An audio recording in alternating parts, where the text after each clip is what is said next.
मुझे याद सब है जरा जरा।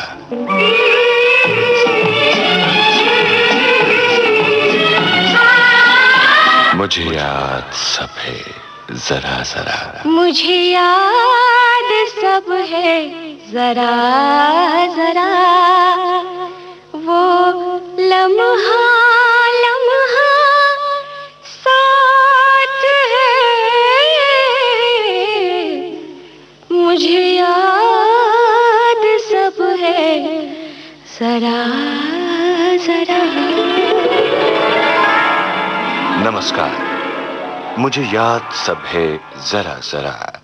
दोस्तों, हमारे आज के मेहमान वो फिल्म अभिनेता हैं जो अपनी पुरअसर आवाज और बेहतरीन संवाद अदायगी के लिए मशहूर हैं, और हम आप जिन्हें जानते हैं रजा मुराद के नाम से। रजा मुराद साहब से विविध भारती के श्रोताओं के लिए बातचीत कर रही हैं रजिया रागिनी। तो आइए मिलते हैं आज के हमारे मेहमान सितारे जनाब रजा मुराद साहब से। रजा मुराद साहब, आपका बहुत बहुत स्वागत है हमारे इस विविध भारती के स्टूडियो में। हाँ रजिया, मैं आपका भी शुक्रिया अदा करना चाहूँगा कि आज आपकी बदौलत मैं अपने माजी में पहुँचूँगा। बचपना जो एक सबके लिए बड़ी ही खुशगवार याद होता है, तो आज आपकी बदौलत मैं आपको अपनी बचपन की गलियों कूचों में ले जाने की कोशिश करूँगा। बिल्कुल, और हमारे श्रोता भी सुनने के लिए उत्सुक हैं। जी। कहाँ बचपना बीता है ज्यादातर आपका? रजिया, पैदाइश मेरी बम्बई की है और इब्तिदाई तालीम भी मेरी बम्बई में हुई। मैं अपने खानदान का इकलौता चश्मो चराग, यानी जिसे हिंदुस्तान में कहा जाता है वली अहद सल्तनत, 3 बहनों के बाद एक भाई पैदा हुआ, और मेरे ताया जो थे उनके भी कोई औलाद नहीं थी, तो सिर्फ खानदान का मैं एक अकेला लड़का था। और मेरे दादाजी ने मुझे 8 साल तक नहीं देखा था पैदाइश के बाद तक। तो 8 साल तक मैं बंबई में रहा, और फिर मेरे दादा की ख्वाहिश थी कि कुछ साल मैं उनके साथ रहूं। तो हम 1958 में बंबई से रामपुर चले गए। रामपुर मेरा वतन है, मेरा आबाई वतन है, और 3 साल मेरी तालीम हुई रामपुर में। मैं वहां रहा 3 साल। तो शुरुआत बंबई से करूं या रामपुर से करूं? जहां से आपका दिल करे वहीं से कीजिए। तो मैं शुरुआत करना चाहूंगा रामपुर से। यहां हम इंग्लिश मीडियम में पढ़े थे, और जब रामपुर गए तो वहां इंग्लिश मीडियम नहीं था, वहां स्कूल उर्दू मीडियम था मेरा। तो अचानक ये जो तब्दीली आई इंग्लिश से उर्दू की, तो इसमें जरा एडजस्ट करने में थोड़ा वक्त लगा। लेकिन क्योंकि एक छोटी उम्र में रिसेप्शन बड़ा अच्छा होता है, तो उर्दू की तालीम वहाँ हासिल की। उर्दू के बाद हमने हिंदी भी सीखी वहाँ, जो कि यहाँ हमारे स्कूल्स में बॉम्बे में नहीं थी। तो उससे फ़ायदा ये हुआ कि शुरू की जो इब्तिदाई तालीम थी वो बंबई में अंग्रेज़ी में हुई, तो अंग्रेज़ी आती थी। और जो बहुत ज़रूरी है आज के नौजवानों के लिए, हम सब के लिए, कि हमें अपनी मादरी ज़बान आए, हमें अपनी राष्ट्रभाषा हिंदी आए। तो बचपन की वो जो एक सीखी हुई ज़बान थी, वही एक बड़ी पुख्ता तालीम होती है। तो रामपुर में एक स्कूल था, इंस्टीट्यूट ऑफ एजुकेशन, वहाँ मैंने अपनी बड़ी बहन के साथ एडमिशन लिया। और एक मोहल्ला है वहाँ, घेर नज्जू खां।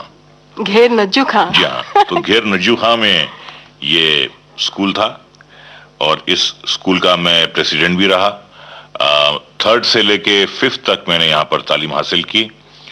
और हम लोग रिक्शा में जाते थे, और जो रिक्शा ड्राइवर थे अमीर भाई, एक का नाम था मुन्ने भाई और एक का नाम था अमीर भाई, तो वो हमें रिक्शा में लेने के लिए आते थे। तो एक रिक्शा में हम तकरीबन 15-16 बच्चे बैठते थे, और हमारा यूनिफॉर्म होता था वहाँ पे black shorts and white shirt. तो बस बड़ी अच्छी खुशगवार उस स्कूल की यादें हैं। मैं समझता हूँ कि ये जो इब्तिदाई तालीम होती है ये बिल्कुल उसी तरह होती है जिस तरह एक पौधे को पानी दिया जाता है, उसे सींचा जाता है, फलने फूलने का मौका दिया जी जाए। हाँ, और बड़ा होके वो एक ताकतवर तनावर दरख्त बनता है, फलदार। तो कभी किसी भी शख्स को अपनी जड़ों को नहीं भूलना चाहिए। अगर जड़ें मजबूत ना हो तो कभी एक अच्छी शख्सियत नहीं बन सकती। अभी आपने कहा कि आप इकलौते जी बेटे थे जी, जी, अपनी फैमिली में, जी। तो क्या आपको धमा चौकड़ी करने का मौका मिलता था? क्योंकि बहुत प्यार से पाला गया होगा आपको, तो और ये कोशिश की जाती होगी कि भी ज्यादा बाहर नहीं खेलें कूदें। हाँ, लेकिन मैं समझता हूँ रजिया कि ये अच्छी बात नहीं है, क्योंकि मैं सबसे छोटा था और मैं लड़का था, तो सारे जो घर के मेंबरान थे सीनियर, वो बड़े प्रोटेक्टिव थे मेरी तरफ।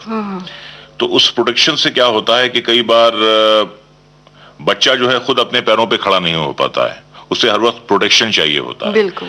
तो मुझे भी इस बात का अंदाजा हुआ कि ये जो प्रोटेक्शन है, हो सकता है कि इसकी वजह से मुझ में कुछ कमियां रह जाएं।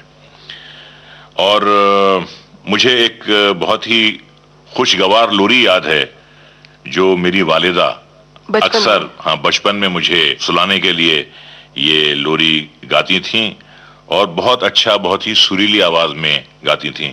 और जो माँ के जज्बात होते हैं, उससे बड़े जज्बात तो दुनिया में कोई हो नहीं सकते। तो आज भी जब मैं ये लोरी सुनता हूँ जो बचपन में मेरी माँ मुझे सुनाती थी, तो मैं आंखें बंद करता हूँ और मुझे उनकी वही सुरीली आवाज आती है और मैं अपने माजी के धुंधलकों में खो जाता हूँ। धीरे से आजा रे अखियाँ लूने, निंदिया आजा रे आजा, धीरे से आजा, धीरे से आजा रे अखियाँ लूने, निंदिया आजा रे आजा, धीरे से आजा, चुपके से नैनन की बगिया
तो जब आपको रामपुर जाने का मौका मिला जी, तो जैसा कि हम सुनते हैं, मैंने तो देखा नहीं है रामपुर, जी। लेकिन सुनते हैं बड़े बड़े घर होते हैं और आम के पेड़ होते जी, हैं जी, और जी। बड़े बड़े आंगन होते हैं, जी। तो वहां तो शायद आपको मौका मिलता होगा अपने दोस्तों के साथ खेलने कूदने का। हाँ हाँ, शरारतें करने का हमें पूरा मौका मिलता था।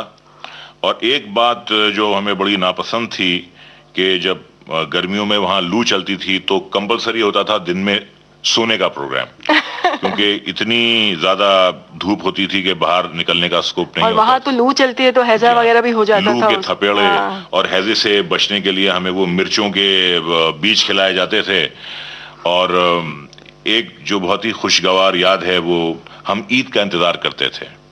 ईद का इंतजार करते थे और ईद एक रामपुर में बाजार नसरुल्ला खां है, वहां पे ईद का बहुत शानदार एक मेला लगता था।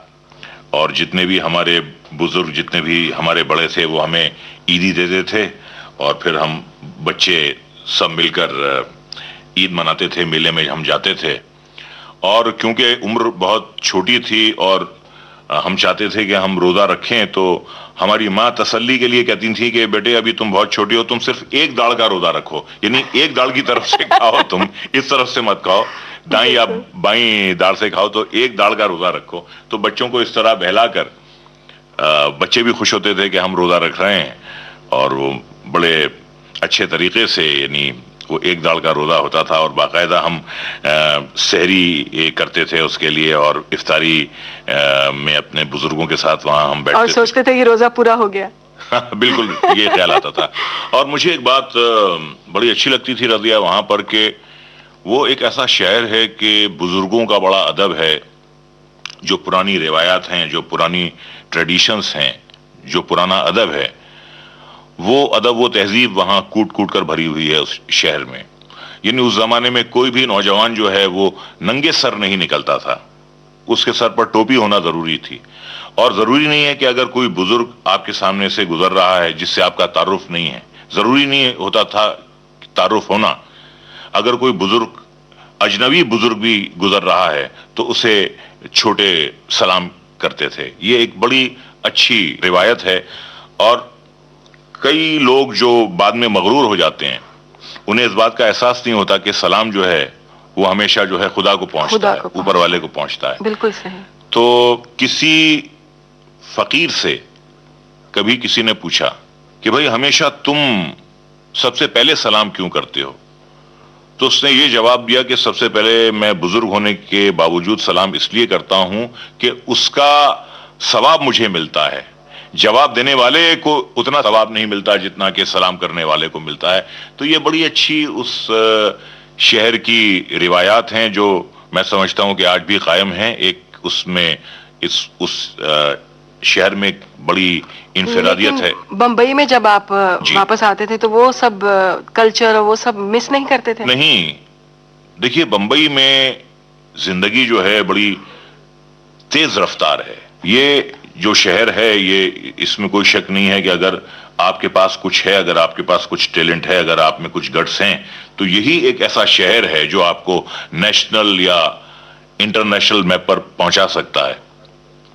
लेकिन जो हमारी तहजीब है, जो हमारा कल्चर है, जो प्यार मोहब्बत है, जो बुजुर्गों का लिहाज है, जो पड़ोसियों से मोहब्बत है, यहाँ मैं ये कहूंगा बंबई के बारे में कि इस दौरे तरक्की में क्या किससे मिले कोई, इस दौरे तरक्की में क्या किससे मिले कोई, जब खुद से भी मिलने का एक वक्त मुकर्रर है। तो यहाँ वक्त की बड़ी किल्लत है। बिल्कुल, ये बात तो सही की। जी हाँ, तो वो बातें जो थी रामपुर की, रामपुर था, बंबई बंबई है, और दोनों की अपनी एक बड़ी अहमियत है।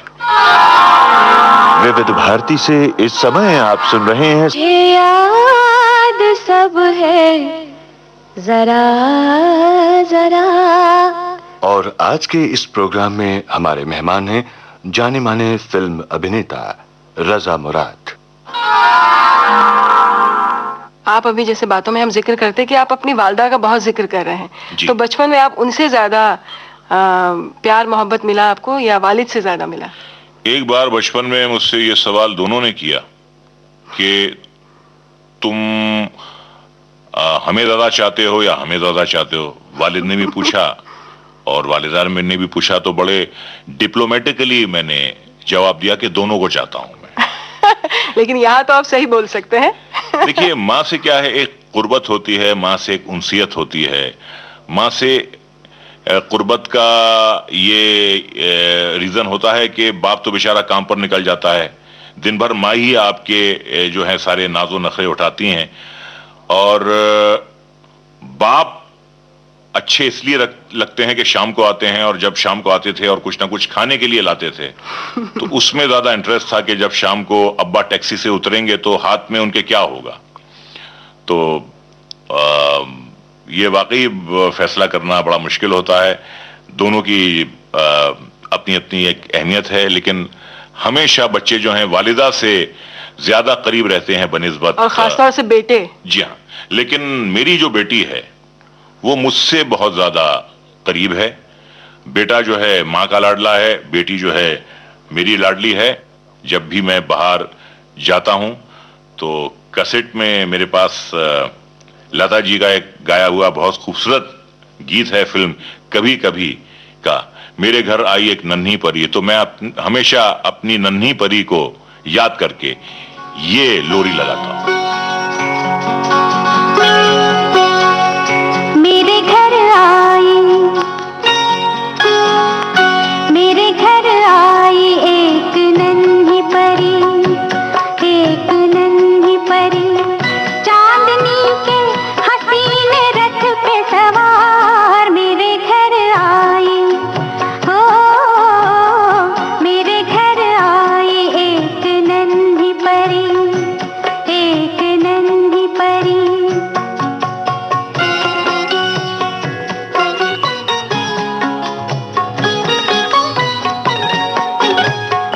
उसकी बातों में शहद जैसी मिठास, उसकी सांसों में इत्र की महकास, होंठ जैसे के भीगे भीगे गुलाब, गाल जैसे के दहके अनार। मेरे घर आई, ओ मेरे घर आई एक नन्ही परी, एक नन्ही परी।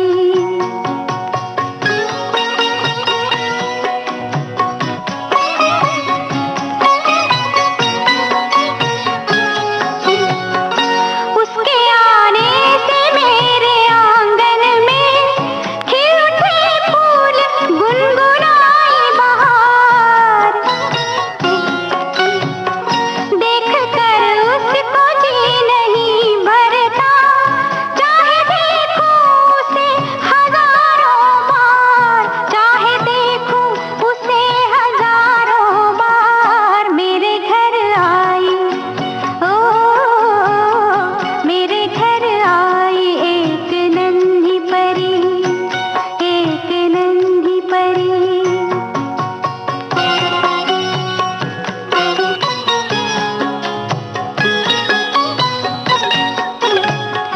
मैंने पूछा उसे कि कौन है तू, हंस के बोली कि मैं हूँ तेरा प्यार। मैं तेरे दिल में थी हमेशा से, घर में आई हूँ आज पहली बार। मेरे घर आई, हो मेरे घर आई एक नन्ही परी, एक नन्ही परी, चांदनी के हसीन रथ पे सवार। मेरे घर आई, मेरे घर आई एक नन्ही परी, एक नन्ही परी, एक नन्ही परी। आपका तो बैकग्राउंड ज्यादातर फिल्मी रहा है, क्योंकि आपके वालिद भी फिल्म इंडस्ट्री में जी, थे, जी। तो बचपन से ही आपको ये माहौल मिला होगा। तो क्या उनके साथ आप सेट वगैरह पे भी जाते थे? हाँ रजिया, मुझे याद है कि ये मैं बात कर रहा हूँ 1957 की। मैं एक बार अपने वालिद साहब के साथ प्रभात स्टूडियो गया था। प्रभात स्टूडियो जो अब film and television institute of India है, और वहाँ एक फिल्म की शूटिंग हो रही थी। उस फिल्म का नाम था फागुन। उसमें भारत भूषण साहब थे, मधुबाला जी थी। तो वो शूटिंग देखने में अपने वाले साहब के साथ पूना गया था। और पहली बार मैं डेक्कन क्वीन ट्रेन में बैठा था। और अजीब इत्तेफाक की बात है कि उसके ठीक 12 साल बाद जिस स्टूडियो में मैंने पहली बार शूटिंग देखी थी, वहां मैं एक बहैसियत तालिब इल्म, बहैसियत स्टूडेंट मेरा वहां एडमिशन हुआ। और मेरा एक बहुत ही खास दोस्त है जो तब से मेरा बड़ा गहरा जिगरी दोस्त है और आज भी हमारी दोस्ती कायम है। उससे मेरी दोस्ती की इब्तिदा, दोस्ती की शुरुआत वहीं से हुई। वो मेरा बड़ा जिगरी दोस्त है, उसका नाम किरण कुमार है। वो जीवन साहब और मुराद साहब कलीग थे जी। और यहाँ पे किरण और मैं, हम क्लासमेट्स थे और आज भी हमारी दोस्ती बहुत मजबूत है। और ऐसा कोई दिन नहीं जाता जिस दिन हम दोनों एक दूसरे को याद ना करें। तो एक गाना मैं अपने बहुत प्यारे दोस्त किरण की नजर करना चाहता हूं। लड़कपन के हम साथी हैं, बचपन के हम साथी हैं। मैं किरण से यही कहूंगा कि न बिछड़ेंगे मिलके भी हम दोस्तों, हमें दोस्ती की कसम दोस्तों। पता कोई पूछे तो कहते हैं हम कि एक दूजे के दिल में रहते हैं हम। नहीं और कोई ठिकाना हमारा, सलामत रहे दोस्ताना। बने चाहे दुश्मन जमाना हमारा, बने चाहे दुश्मन जमाना हमारा, सलामत रहे दोस्ताना हमारा। बने चाहे दुश्मन जमाना हमारा, सलामत रहे दोस्ताना हमारा। सलामत रहे दोस्ताना हमारा। बने चाहे दुश्मन जमाना हमारा, सलामत रहे दोस्ताना हमारा।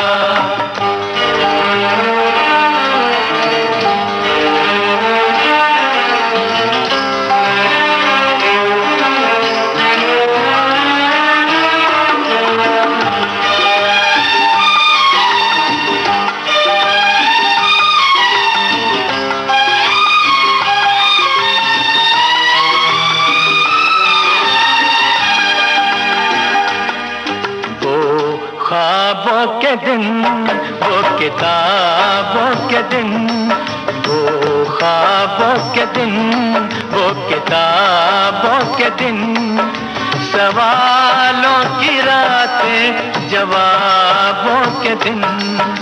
कई साल हमने गुजारे यहाँ, यही साथ खेले हुए हम जवां, हुए हम जवां। था बचपन बड़ा आशिकाना हमारा, सलामत रहे दोस्ताना हमारा। बने चाहे दुश्मन जमाना हमारा, सलामत रहे दोस्ताना हमारा।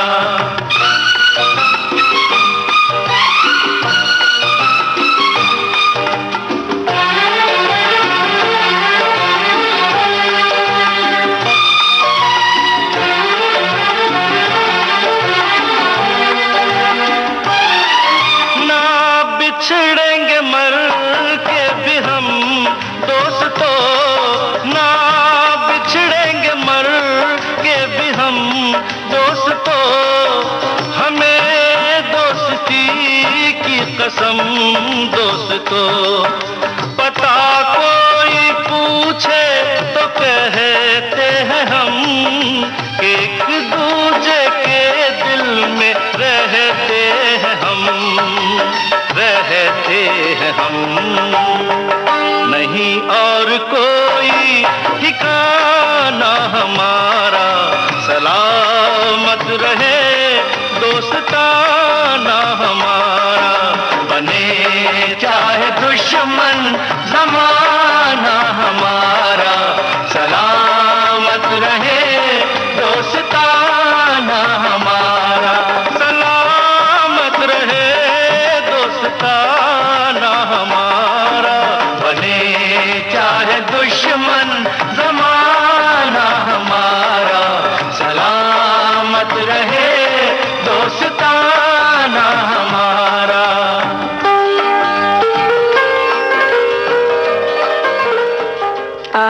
मुराद साहब, आप हमें ये बताइए कि बचपन में आप किस नेचर के थे? बहुत ज्यादा गुस्से वाले थे या बहुत शांत तबीयत के थे? ना गुस्से वाला था ना शांत था, मैं बहुत ही डरपोक था। डरपोक थे? बहुत ही डरपोक था, मैं हकलाता था और कुछ लोगों का ख्याल था कि मैं शायद जहनी तौर पे थोड़ा सनकी या हल्का सा मैं पागल हूँ। ये लोगों का मेरे बारे में, इतने अच्छे मेरे बारे में विचार थे लोगों के। उसकी वजह ये थी रजिया, जैसे मैंने आपसे पहले कहा कि मैं एक बहुत ही प्रोटेक्टेड चाइल्ड था। बिल्कुल सही। तो मैं ये चाहता था कि जिस तरह घर में मेरी आवभगत होती है, जिस तरह घर में मेरे नाजो नखरे उठाए जाते हैं, बिल्कुल इसी तरीके से ये नाजो नखरे मेरे बाहर भी उठाए जाएं। और जब वो मुझे इतना अच्छा रॉयल ट्रीटमेंट नहीं मिलता था तो मैं बड़ा नर्वस सा हो जाता था और उस नर्वसनेस में मैं कई बार हकलाता था, कई बार रो देता था, कई बार पिट के चला आता था। तो लेकिन मुझे बचपन से ही अपनी इस कमजोरी का अंदाजा था कि ये मुझ में कमजोरी है, मैं लड़का हूं, मुझे इतना कमजोर, इतना डरपोक नहीं होना चाहिए। तो मैं आपको इसकी 2-3 अच्छी मिसालें देता हूं। बिल्कुल। रामपुर के बाद जब हम दोबारा बंबई आए तो हमें बिल्कुल रामपुर के माहौल की आदत हो गई थी। तो अब दोबारा बॉम्बे के माहौल में एडजस्ट करना हमारे लिए फिर एक समस्या हो गई थी। तो हमारा यहाँ पे स्कूल में एडमिशन हुआ। अब रामपुर के स्टैंडर्ड में और यहाँ के स्टैंडर्ड में काफी बहुत फर्क है। जी हाँ। फर्क से मेरी मुराद ये है कि वहाँ पर हमारा मीडियम उर्दू और हिंदी था। हम इंग्लिश से उर्दू हिंदी मीडियम में गए और फिर दोबारा जब हमें हिंदी उर्दू मीडियम से इंग्लिश मीडियम में डाला गया तो हमें काफी दिक्कतों का सामना करना पड़ा। तो यहाँ पे मैं उस स्कूल का नाम नहीं लेना चाहूंगा। वहां मेरा एडमिशन हुआ और मेरा बहुत मजाक उड़ाया जाता था, मुझे बहुत रिडिक्यूल किया जाता था और जहां बेवकूफी की मिसालें दी जाती थी तो सबसे पहले मेरा नाम आता था। मतलब मैं एक सिंबल था बेवकूफी का, मैं एक सिंबल था कूड़ होने का। तो मैं एक बिल्कुल एक मुझे डिस्कार्डेड किस्म का स्टूडेंट समझा जाता था और मेरी कभी स्कूल वालों ने प्रॉब्लम समझने की कोशिश नहीं की कि मैं इतना पीछे क्यों हूं, क्योंकि मैं वहां 4 साल पढ़ा मैंने और जब मैं वापस आया तो मुझे पिकअप करने में जरा वक्त लग रहा था। बहरहाल इतनी मेरी उस स्कूल में खिंचाई हुई, इतना मुझे डिग्रेड किया गया कि एक बार उस स्कूल में सुपरिंटेंडेंट आ रहे थे स्कूल चेक करने के लिए। तो खास तौर से मुझसे ये कहा गया कि आप कल ना आए, क्योंकि अगर आपसे कोई सवाल कर लिया गया तो आप तो बिल्कुल डफर हैं, आपको तो कुछ आता जाता नहीं है, तो स्कूल का नाम खराब होगा, इसलिए आप कल मत आइए। स्पेशल मुझे इंस्ट्रक्शंस दिए गए कि मैं ना आऊं।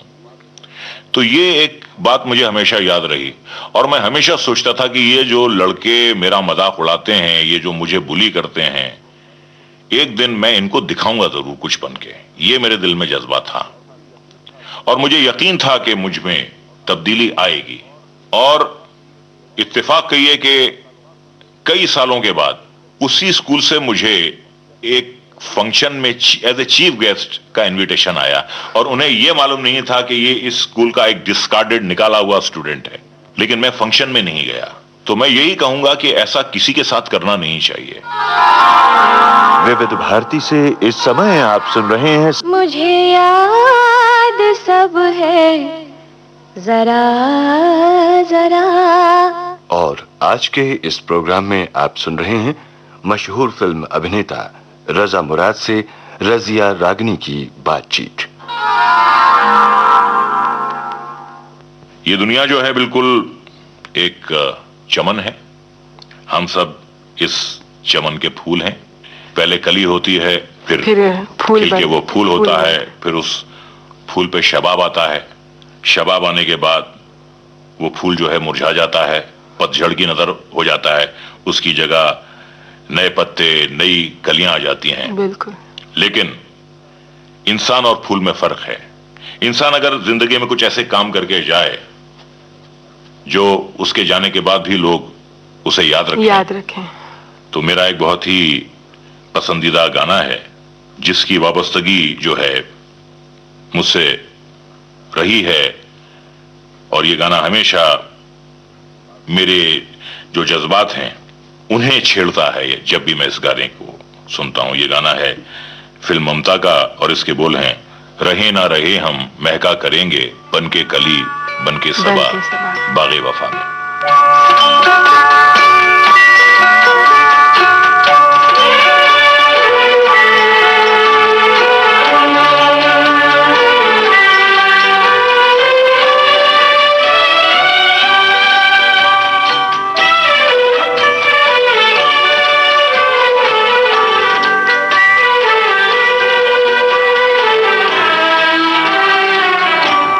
रहे न रहे हम महका करेंगे बनके कली बनके सबा बागे वफा में। रहे न रहे हम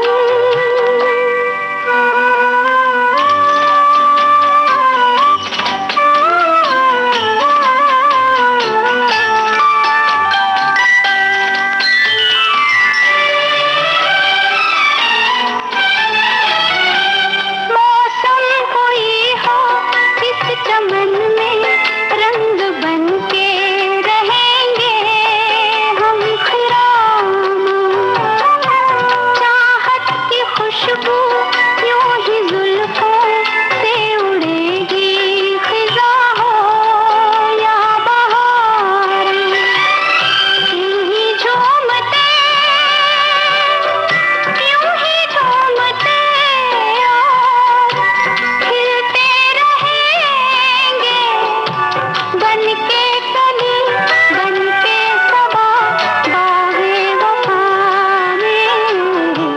रहे न रहे हम महका करेंगे बनके कली बनके सबा बागे वफा में।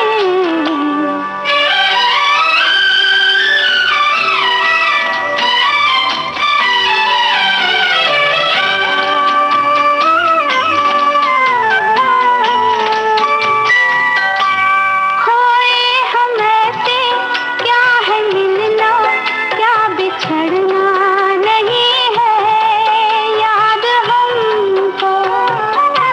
पूछे में दिल के जब से आए सिर्फ दिल की जमी है याद हमको। इसी सरजमी पे हम तो रहेंगे बनके कली बनके सबा बागे वफा में। रहे न रहे हम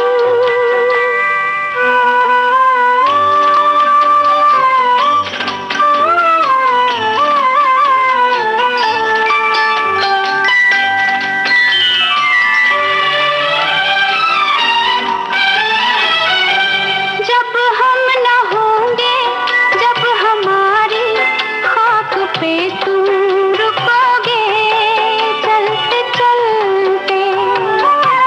अश्कों से भीगी चांदनी में एक सदा सी सुनोगे चलते चलते। वहीं पे कहीं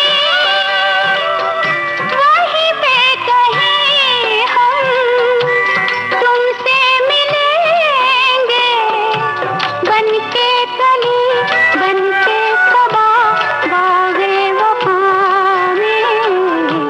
रहे न रहे हम महका करेंगे बनके कली बनके सबा बागे वफा में। अच्छा रजा मुराद साहब, अभी हमने जिक्र किया कि कली है फिर वो फूल बनती है। जवानी में जब आप कॉलेज वगैरह में आए तो वहां पर कैसा आपको रज़िया एटमॉस्फेयर बड़ा मिला? अच्छा सवाल किया। मैं अपने बारे में आपको और कुछ बताना चाहूंगा जो लोगों को पता नहीं। मैंने वो स्कूल छोड़ा क्योंकि मैं फेल हो गया था उसके बाद मैंने एक और स्कूल ज्वाइन किया। उस स्कूल में भी मैं 6th स्टैंडर्ड में फेल हुआ। 2 स्कूल्स में मैं 6ठे क्लास में फेल हुआ, और इससे पहले कि मेरी हैट्रिक होती मैंने स्कूल छोड़ दिया। उसके बाद मैं 2-3 साल खाली रहा, और मेरे घर वाले, मेरे रिश्तेदार बहुत मेरे बारे में फिक्रमंद हुए कि ये करेगा क्या। बिल्कुल इकलौता वारिस है, और इसने पढ़ाई लिखाई छोड़ दी है।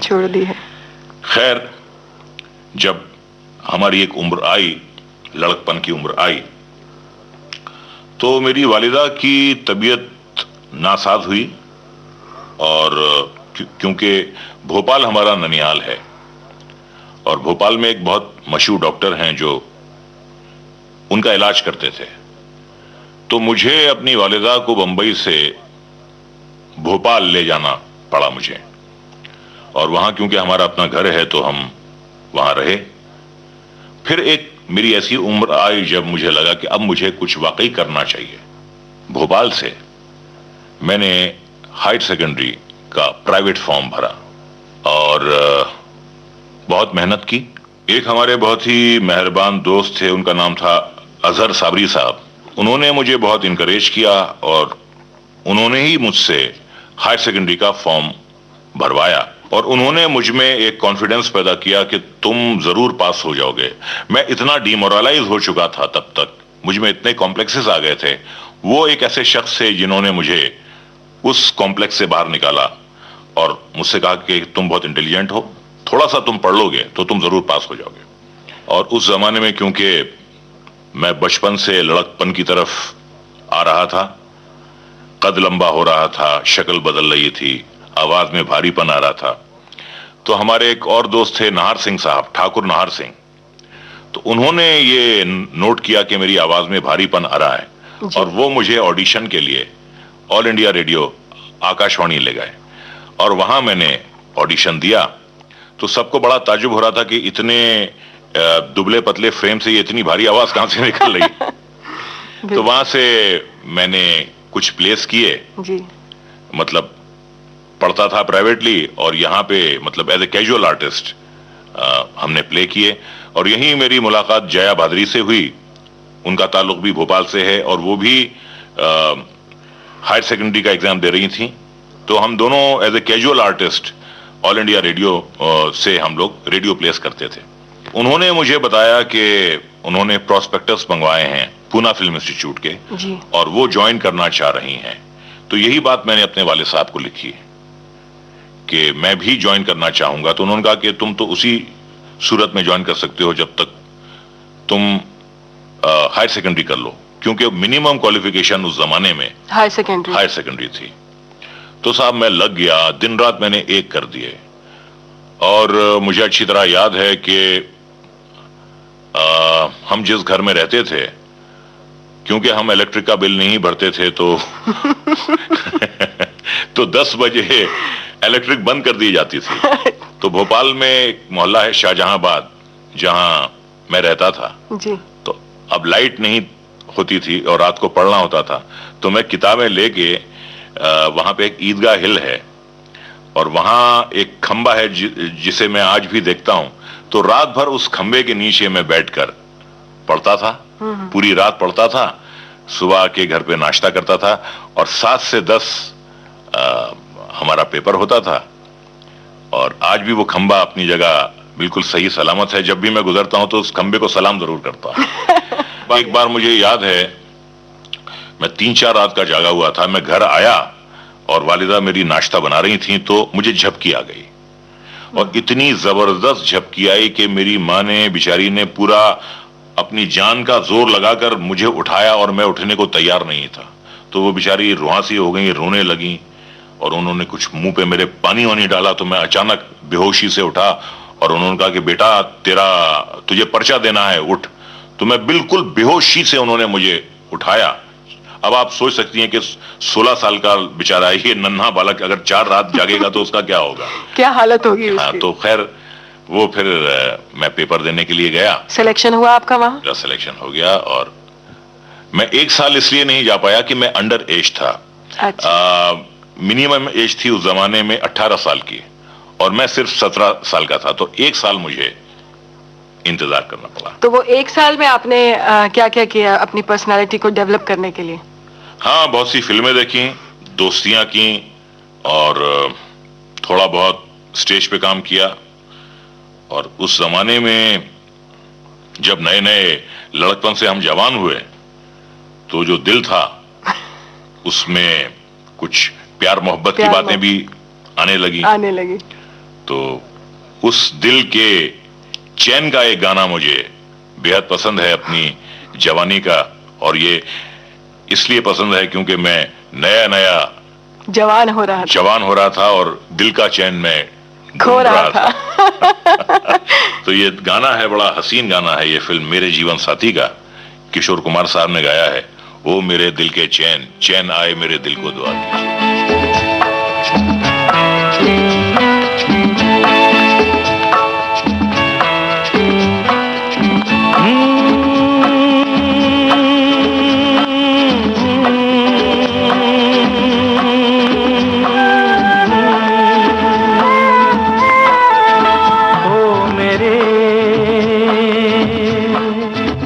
दिल के चैन, ओ मेरे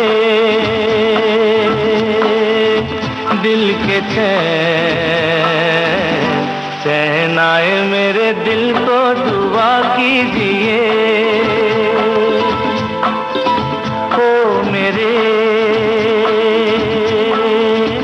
दिल के चैन,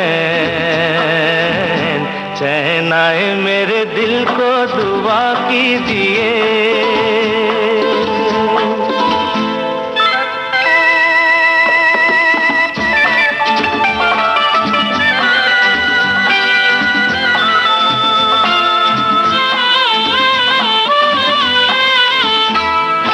अपना ही साया देख के तुम जाने जहां शर्मा गए।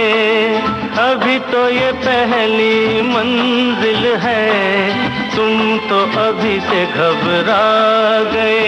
मेरा क्या होगा सोचो तो जरा, हाय ऐसे न आहे बरा कीजिए। ओ मेरे दिल के चैन, चैन आए मेरे दिल को दुआ कीजिए।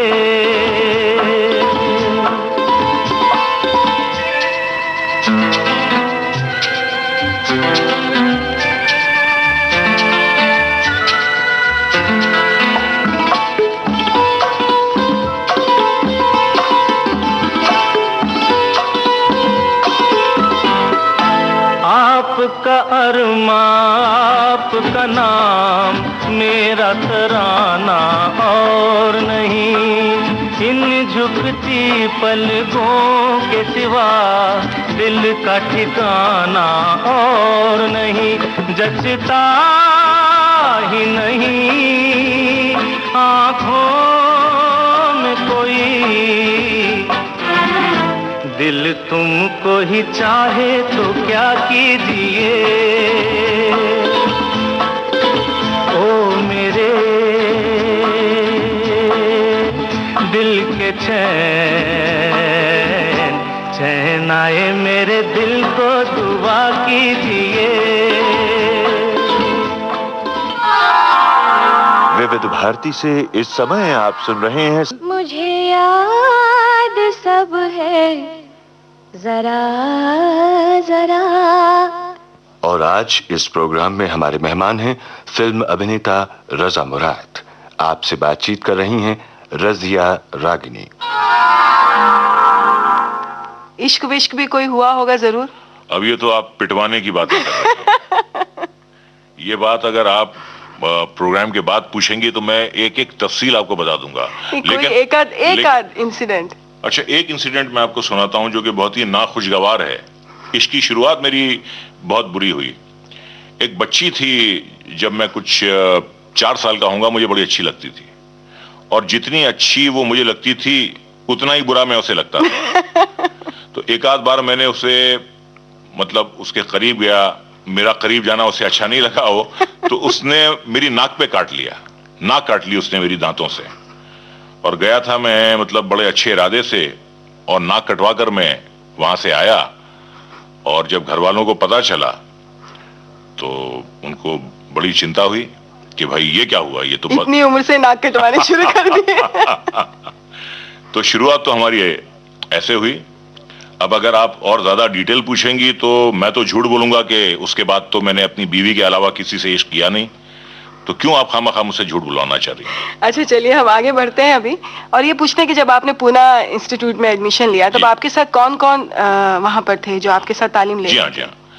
देखिए, हमारे जो सीनियर्स थे वहाँ, शत्रुघ्न सिन्हा साहब, नवीन निश्चल, ये पास कर गए थे लेकिन ये आते जाते रहते थे वहाँ। असरानी साहब हमारे टीचर थे, और जो हमारे कलीग्स थे वहाँ पे, डैनी डेंजोंगपा, वो मुझसे 1 साल सीनियर, अनिल धवन, जया भाद्री, और मेरे साथ किरण कुमार और विजय अरोरा। और जो मेरे इमीडिएट जूनियर्स थे वो थे रमेश शर्मा, आशा सचदेव, महेंद्र संधू, और 2 साल बाद आई शबाना आजमी, जरीना वहाब, रीटा भादरी। तो ये हमारे उस जमाने के साथी थे। हम वहां पे बड़े मास्टर रैगर मशहूर थे, मतलब 2 टेरर थे वहां पे। जैसे आज वीरप्पन के नाम से लोग थरथराते हैं, उस जमाने में रजा मुराद और किरण कुमार के नाम से लोग, बच्चे जो है बहुत डरते थे। जो मतलब स्क्रीन पे दबदबा गब्बर सिंह और वीरप्पन का है, वो हमारा इंस्टीट्यूट में होता था रैगिंग में। तो बहुत हम सुपर वहां पे रैगर थे और बहुत शरारती थे, लेकिन शरारती होने के साथ साथ हम स्टूडेंट्स बड़े अच्छे थे। काम के वक्त हम काम करते थे, तो ये हमारी कमजोरियां, ये शरारतें जो हैं, ये ढक जाती थी, अवॉइड कर दी जाती। जी जी जी। तो उसके लिए कभी आपके वो जो सीनियर्स थे उनसे कभी आपको डांट वगैरह या कुछ? नहीं, शुरू में तो जब हम गए तो हम तो भीगी बिल्ली बने हुए थे जब हमारी रैगिंग हुई। अच्छा। फिर हमने सोचा कि हमारी भी बारी आएगी, तो जब हमारी बारी आई तो फिर हमने तो फिर सूद समेत सब वसूला हमने अपने जूनियर से। लेकिन ये जो है, ये एक बचपने की बात होती है। अगर किसी हद तक रैगिंग हो तो ये अच्छी लगती तो अच्छी है। वो मतलब एक लक्ष्मण रेखा को अगर क्रॉस ना किया जाए, जो रैगिंग के नाम पे सैडिज्म आ जाता है, तकलीफ या यातना वाली बात है, वो गलत है। अगर हल्की फुल्की हो तो उससे क्या है कि स्टूडेंट्स एक दूसरे के करीब आते हैं। उसके बाद रैगिंग के बाद फिर एक फंक्शन होता है जिसमें सारे स्टूडेंट्स अपना तारुफ कराते हैं। तो उसके बाद फिर ये रैगिंग बंद हो जाती है और फिर हम बहुत अच्छे दोस्त होते हैं। तो जिनकी हमने सबसे ज्यादा रैगिंग की, जैसे मिठुन चक्रवर्ती हमारा बहुत खास दोस्त है, खूब रैगिंग की उनकी, और आज वो हमारे सबसे अच्छे दोस्त हैं। अच्छा, उसके बाद फिर आप जब पूरे दिन की मेहनत वगैरह, पढ़ाई और अपने वो टेस्ट वगैरह जो इंस्टीट्यूट में दिया करते थे, उसके बाद फिर कैसे आप लोग सब इकट्ठे होते थे? कुछ मनोरंजन वगैरह भी होता था? रजिया, जैसे ईट क्रिकेट, स्लीप क्रिकेट, तो वहाँ हमारा भी बिल्कुल वही होता था। लेकिन फिल्में खाते थे, फिल्मों के साथ सोते थे, फिल्मों का नाश्ता करते थे, फिल्मों का लंच होता था, फिल्मों का टी ब्रेक होता था। और मैं समझता हूं कि इससे अच्छी कोई बात हो ही नहीं सकती। तो इसी से कोई आपके पसंद का गाना हम यहाँ अपने श्रोताओं को सुना दें? हाँ हाँ बिल्कुल, मेरी फेवरेट गजल है ये जी। ये जगजीत सिंह साहब, मेरी बीवी इनकी जबरदस्त फैन है। मेरे ख्याल से मुझसे भी ज्यादा उन्हें जगजीत सिंह पसंद है, और मुझे इस बात पे कोई एतराज नहीं है। मैं अपनी बीवी की तरफ से जगजीत जी से गुजारिश करूंगा कि वो गजल सुना दें। ये फिल्म अर्थ की गजल है। झुकी झुकी सी नजर बेकरार है कि नहीं, दबा दबा सा सही दिल में प्यार है कि नहीं।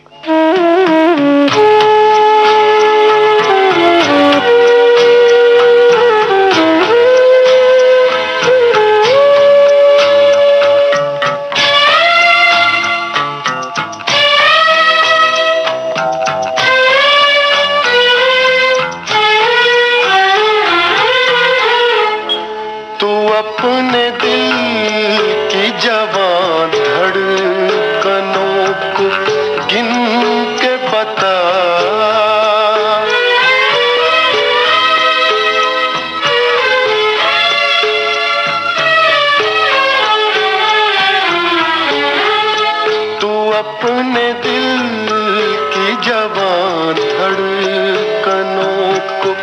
गिन के बता मेरी तरह तेरा दिल बेकरार है कि नहीं, दबा दबा सा सही दिल में प्यार है कि नहीं, झुकी झुकी सी नजर।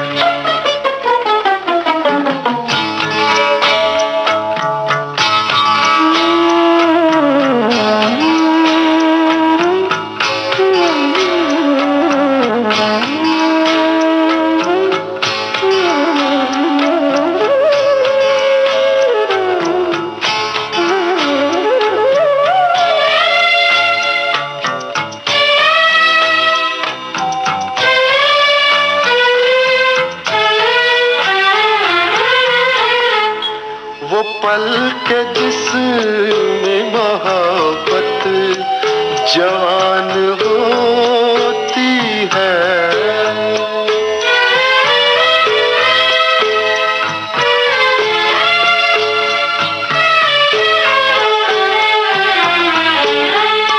वो पल के जिसमें मोहब्बत जवान होती है, उसे एक पल का तुझे इंतजार है कि नहीं, दबा दबा सा सही दिल में प्यार है कि नहीं, झुकी झुकी सी नजर।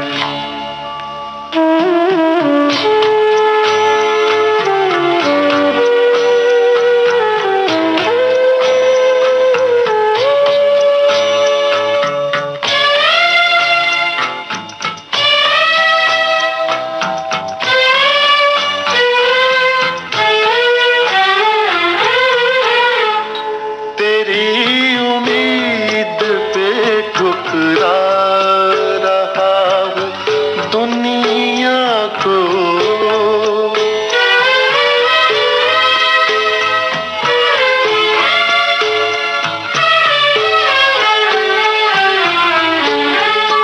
तेरी उम्मीद पे ठुकरा रहा हूँ दुनिया को, तुझे भी अपने पे ये एतबार है कि नहीं, दबा दबा सा सही दिल में प्यार है कि नहीं, झुकी झुकी सी नजर। तो फिर आपकी फिल्मों में एंट्री किस फिल्म से हुई? रजिया, क्या हुआ था कि जिस जमाने में हम फिल्म इंस्टीट्यूट गए थे, हमारे सीनियर्स ने एक बड़ा अच्छा नाम पैदा कर लिया था। मैं पहली बार जब किसी प्रोड्यूसर के पास काम मांगने के लिए गया तो वो थे मिस्टर GL रावल, और उनका दफ्तर था यहाँ पर अपेरा हाउस के पास। तो मैं गया, मैंने अपना तारुफ कराया, तो उन्होंने बिठाया। बिठाने के बाद उन्होंने मुझे चाय पिलाई, और बहुत बड़ी बात थी अगर कोई आपको बिठा के चाय पिलाए। और उन्होंने कुछ फिल्में बनाई थी, जैसे एक फिल्म बनाई थी उन्होंने आबरू, और उससे पहले उन्होंने बनाई थी दिल ही तो है। तो फिल्में वो बनाते रहते थे। तो उन्होंने कहा कि फिलहाल तो मेरी किसी फिल्म में कोई रोल नहीं है, लेकिन अगली फिल्म में जब भी बनाऊंगा मैं आपको जरूर लूंगा। तो उन्होंने भले काम ना दिया हो, लेकिन जिस इज्जत के साथ वो पेश आए वो मुझे आज भी याद है। आपकी तो बैकग्राउंड फिल्मी थी, आपके वालिद मैंने कभी अपने वालिद साहब से मदद नहीं ली। नहीं। ना मैंने मदद ली, ना उन्होंने मुझे कभी मदद देने की कोशिश की। उन्होंने ये कहा कि भाई आप काम की तलाश में खुद निकलिए। तो पहला ब्रेक आपका कौन सी फिल्म के थ्रू हुआ? हाँ, पहला ब्रेक मेरा हुआ, मिस्टर BR इशारा ने एक फिल्म बनाई थी एक नजर जी। उससे पहले उन्होंने चेतना बनाई थी। चेतना के बाद उन्होंने जरूरत बनाई, और सारे उन्होंने इंस्टीट्यूट के स्टूडेंट्स को ही लिया। चेतना में अनिल धवन, रियाना सुल्तान, शत्रुघ्न सिन्हा, जरूरत में विजय अरोरा, डैनी। तो एक बहुत अच्छा उन्हें कॉन्फिडेंस पैदा हो गया था इंस्टीट्यूट के स्टूडेंट्स के लिए। के लिए तो उसका फायदा मुझे हुआ। पहली बार वो मुझे पूना में मिले और उन्होंने कहा कि जब भी आप बंबई आए तो आप मुझसे जरूर मिलें। और जो रोल मैंने किया वो शत्रुघ्न सिन्हा साहब को उन्होंने ऑफर किया था, लेकिन शत्रु साहब इतने बिजी थे कि वो डेट्स नहीं निकाल पाए। तो मेरे पास उस जमाने में फोन भी नहीं था। तो एक हमारे पड़ोसी हैं, तो पड़ोसी का मैंने नंबर दिया था कि कभी अगर कोई मैसेज हो तो यहां से मुझे मैसेज मिल सकता है। तो वहां एक मैसेज आया कि साहब वो आपसे मिलना चाह रहे हैं। खैर मैं मिलने गया तो उन्होंने मुझे पूरा स्क्रिप्ट दिया जी। और मुझे लगा कि वाकई ये तो लाइव बनने वाली बात है। और मुझे तारीखें भी याद हैं कि 2 अगस्त 1971 8:30 के करीब मैंने पहला अपना शॉट दिया। अगर आप कहें तो मैं डायलॉग भी सुनाऊं जो मैंने जरूर जरूर जरूर, हम चाहेंगे। मैं खड़ा होता हूं और जज साहब से मुखातिब होता हूं कि योर ऑनर, अदालत मुल्जिमा पर रहम करे या ना करे, दया करे या ना करे, मुझे इससे कोई सरोकार नहीं है। मैं मुल्जिमा के वकील सफाई की हैसियत से सिर्फ इतना ही कहना चाहता हूं। तो इतने में जया जी मुझे काट देती हैं मेरी बात कि मेरा कोई वकील नहीं है। तो ये पहला डायलॉग था जो मैंने बोला। ये कुछ 8:30 बजे होंगे, 2 अगस्त। अजीब सी एक्साइटमेंट होगी उस बहुत ही, मैं नर्वस भी था और इतना क्राउड था, यानी फिर आहिस्ता आहिस्ता। और उसी वो छोटे से रोल से आपकी एक पहचान जी हाँ, बननी शुरू हुई। जी हाँ। रजा मुराद साहब, हम आपका तहे दिल से शुक्रिया अदा करते हैं कि आप हमारे यहाँ विविध भारती के स्टूडियो में आए और हमें अपना कीमती वक्त दिया। मैं भी आपका शुक्रिया अदा करना चाहूंगा कि मेरे दिल में गुबार था, एक बोझ था, वो बोझ हल्का हुआ और आज मैं अपने बचपन की गलियों में दोबारा लौट आया। मुझे बुलाने का बहुत बहुत शुक्रिया। मुझे याद सब है जरा जरा। आज के इस प्रोग्राम में आप सुन रहे थे जाने माने फिल्म अभिनेता रजा मुराद से रजिया रागनी की बातचीत। आज के इस प्रोग्राम के निर्माण से जुड़ी क्रिएटिव टीम का परिचय इस प्रकार है। Technical assistants Dinesh Dabholkar, post production Usha Mehta, associate presenter Kamal Sharma, presentation Rakesh Joshi.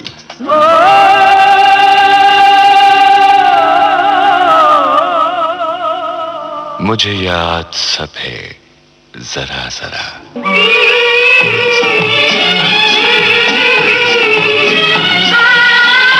मुझे याद सब है जरा जरा। मुझे याद सब है जरा जरा, वो लम्हा लम्हा साथ है।